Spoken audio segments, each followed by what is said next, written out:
Well, let's rewind back a little in the timeline of Bay Area music. Around the early 90s, it seemed like a lot of Bay Area artists were on their way to making an entrance into the hip-hop game globally.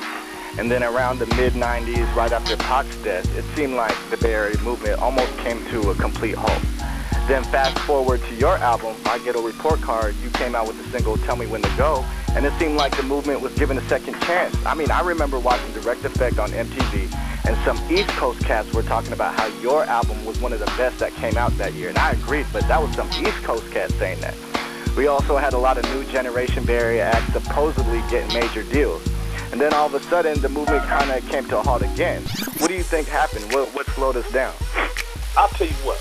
In the 90s, it wasn't like that, man. You know, for some reason, from 2000, from the time that the hyphy movement, from I guess 2003 all the way up into probably recently, it's much better now. You know, more rappers are more humble, you know, and the ones who can really be big-headed like myself ain't even on their page. I'm one of the humblest dudes on earth. There's a lot of cats real arrogant and, you know, thought, you know, hey, man, I got this. I don't need none of y'all. You know, we wasn't networking. Now we are, you know, but in the 90s, it was different than it is now. In the 90s, all the rappers networked. It was cool. We all had major label deals, and we wasn't in no competition. It wasn't none of that, oh, I'm the best, I'm the king of this. None of that shit. You know what I'm saying? It was just motherfuckers was just making great music and having fun. So when Pac passed away, you know, the carpet was snatched from up under us, man, and, you know, it went towards the South, which I'm not mad at because the South been doing music for years, and they stuck what they've been doing for years, and it finally became their time. But we, not me, but, you know, fans can say what they want and people can say what they want, but they avoided the mob music. Like, everybody left mob music. I'm still trying to hold on and do it. During the time from when Pac passed away all the way to 2004, I'm still up here trying to do mob music, but they wasn't checking for it at the time no more. Right. They was buying a lot of South music. I'm keeping it 100. They was at the store every Tuesday buying a new Don't Limit album or a Cash Money album or whatever else was out coming out the South. Now they want mob music back. After I was trying to hold on like a hubcap in a fast lane, but with the mob music. You see what I'm saying? I'm the one who invented the mob music. Mob music is not just ride on a motherfucker, just like shoot 'em up, bang bang music. Mob music got heavy bass lines and shit. You smell me? It's a certain sound. I've been yelling from the time I came in the game. You see what I'm saying? So we always been in the way of ourselves. We are our own worst enemies because everybody want to be number one. Everybody want to, you know, say things about somebody else to make themselves look good. You know, and then everybody want to throw, you know, pass the buck and use somebody else as a scapegoat for their actions that they fucked up on. Right. You know, so I've been through a lot of shit, man. I've had a lot of hate, but I've also had a lot of support and love. And my real ones know who they are. They've been right there with me. But the whole point is, I'm gonna get back all the way back to the question that you asked, man. We had chances. We had a lot of we had a lot of artists that got signed again when the wave came back to us after Tell Me When to Go. Tell Me When to Go was not designed like that. My album was designed to just make music. It ended up that it was God that came into the building that day at Stankonia Studio the way he got into our spirit. And I didn't know what the hell we was doing. I didn't know what we was doing. It just happened. You know, Keep the Sneak just so happened to be in Atlanta, which was very rare in Atlanta at that time that I was in the studio. I called him looking to get him on muscle cars.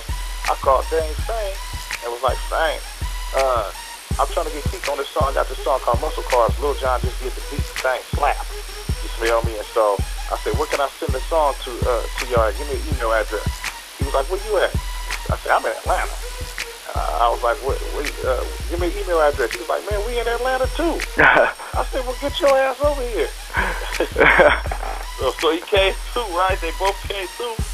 He knocked down Muscle Cars. Put Turf Talk on that thing too. Knocked down Muscle Cars. So John in that mode, right? Lil Jon, he on there on the drum machine, making them beats.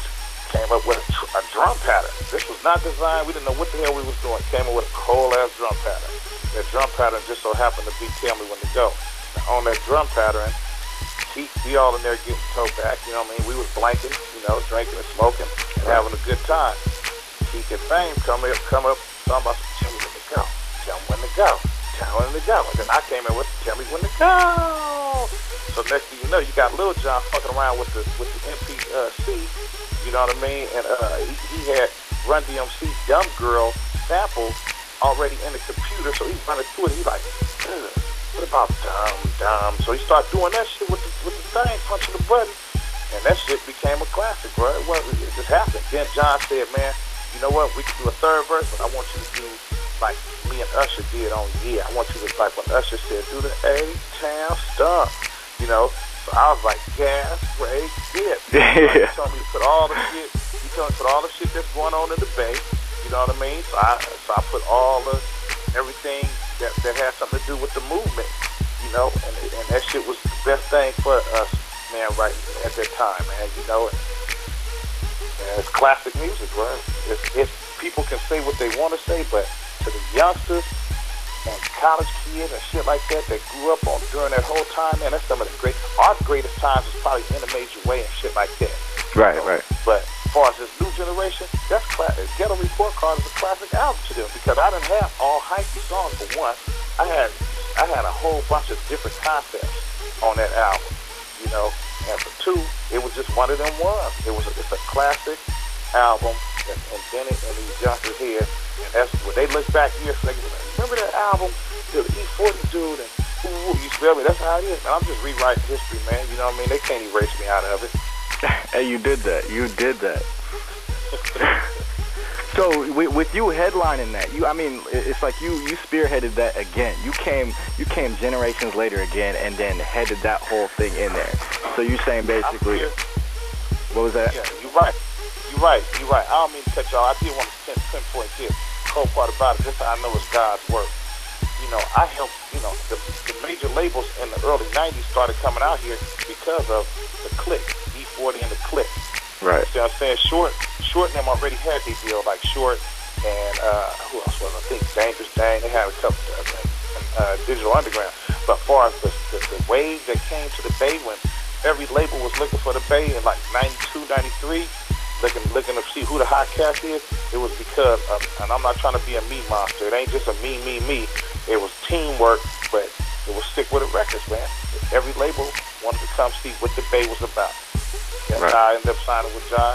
I spearheaded that thing right there, and then here we go, years later in 2004, and I spearheaded that thing again. You know what I mean? 2004, 2005 with that Ghetto Report Card. Next thing you know, every label looking for Bay rappers again. Right, and you did that. That's G.O.D. right there. Right on, though.